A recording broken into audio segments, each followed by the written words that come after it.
Alright, good morning, day 15. Here we go. So we're going to be adding fractions with unlike denominators. There's two videos here to help you with that. One is using multiples to find a common denominator, and the other one is using the visual model. Your first assignment is going to have the visual model with it. So it's going to look just like this. You have 1/3 plus 2/6. In this example, you can see that 2/6 is equivalent because it's the exact same. So it's 2/6 plus 2/6, which would equal 4/6.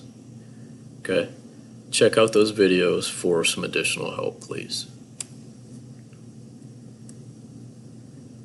Okay, book discussion, day 15, book talk. We're going to start moving to doing ReadWorks again, so I want to go through a ReadWorks passage, exactly how I want you guys to do this.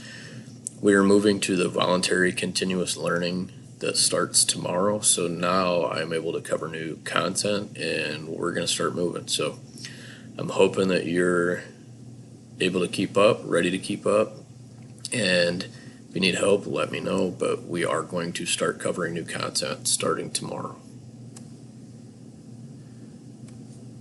Math Talk, 11 a.m. daily. So our 11 a.m. today, we're going to talk about adding fractions with unlike denominators.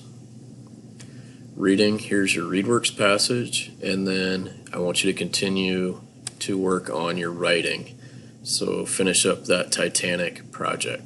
A lot of you have not read the book on Raz Kids. That is still here for you to complete. Okay? Again, because the learning model is voluntary, all that means is I can't grade you on it.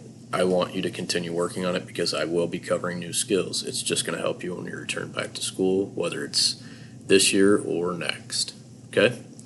If you have any questions on what needs to get completed, let me know. Thank you. Bye.